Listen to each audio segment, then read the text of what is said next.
Kementerian Keuangan Kemenko mengungkapkan kasus dugaan tindak pidana pencucian uang TPPU emas batangan ilegal di Bea Cukai senilai 189 triliun rupiah berawal dari kegiatan ekspor. Kasus tersebut mencuat setelah pernyataan Menteri Koordinator Bidang Politik Hukum dan Keamanan Menko Polhukam Mahfud MD.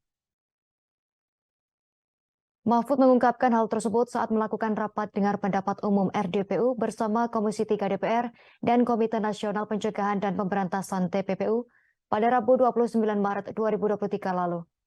Mahfud MD mengungkapkan adanya dugaan pencucian uang di Direktorat Jenderal Ditjen Bea dan Cukai dengan 15 entitas senilai Rp189 triliun atas impor emas batangan. Staf khusus Menteri Keuangan Bidang Komunikasi Strategis Justinus Prastowo menuturkan ekspor menjadi indikasi awal adanya tindak pidana di bidang kepabeanan oleh PT Ki. Dikatakan pada Januari 2016, Kantor Pelayanan Utama Bea Cukai Soekarno-Hatta melakukan penindakan atas eksportasi emas melalui kargo yang dilakukan oleh PT Ki. Kemudian ditindaklanjuti dengan penyidikan di bidang kepabeanan. Kala itu PT Ki memasukkan dokumen pemberitahuan ekspor barang PEB dengan pemberitahuan sebagai perhiasan bekas. Namun petugas KPU BC Suta mendeteksi kejanggalan pada profil eksportir dan tampilan X-ray sehingga diterbitkan nota hasil intelijen NHI untuk mencegah pemuatan barang. Saat dilakukan pemeriksaan terhadap barang ekspor disaksikan oleh pengusaha pengurusan jasa kepabeanan dan perusahaan security transporter, ditemukan emas batangan ingot alias tidak sesuai dokumen PEB.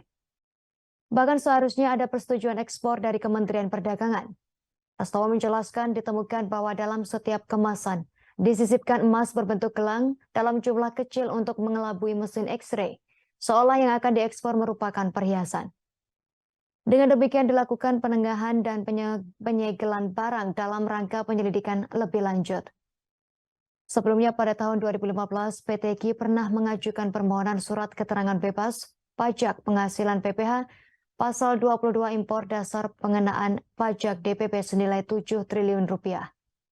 Namun ditolak Direktorat Jenderal Pajak karena wajib pajak tak dapat memberikan data yang menunjukkan impor tersebut menghasilkan emas perhiasan tujuan ekspor. Setelah dinyatakan P21, Prastowo berujar atas perkara PT Ki dilakukan persidangan dengan hasil putusan terdakwa terbukti melakukan perbuatan yang didakwakan tetapi bukan merupakan tindak pidana. Oleh karenanya, Jaksa Penuntut Umum mengajukan kasasi yang menyatakan PT Ki terbukti bersalah melakukan tindak pidana. Namun PT Ki mengajukan peninjauan kembali PK yang menyatakan PT Ki terbukti melakukan perbuatan yang didakwakan tetapi bukan merupakan tindak pidana.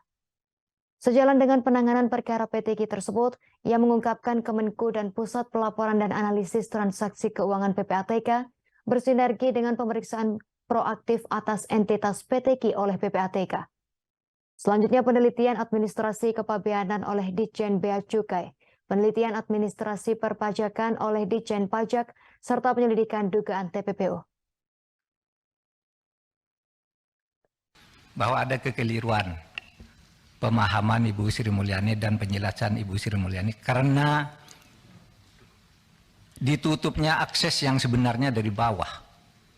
Sehingga apa yang beliau jelaskan tadi itu adalah data yang diterima tanggal 14 ketika bertemu dengan Pak Ivan. Sehingga disebut yang terakhir itu, yang semula ketika ditanya oleh Bu Sri Mulyani itu, ini apa kok ada uang 189? Itu pejabat tingginya yang eselon 1 itu. Oh, enggak ada Bu di sini. Enggak pernah ada katanya. Ini tahun 2020 kata Bu. Enggak pernah ada. Ada Pak Ivan. Enggak ada.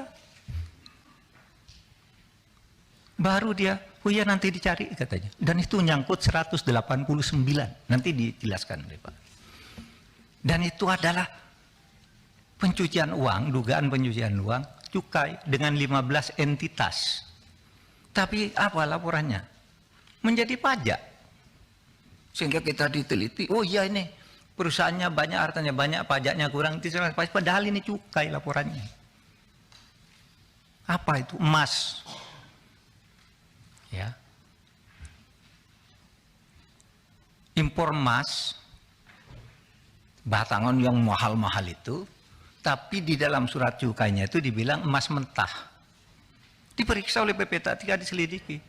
Di mana? Kamu kan emasnya emas sudah jadi kok bilang emas mentah. Enggak. Ini emas mentah tapi dicetak di Surabaya. Dicari ke Surabaya enggak ada pabriknya.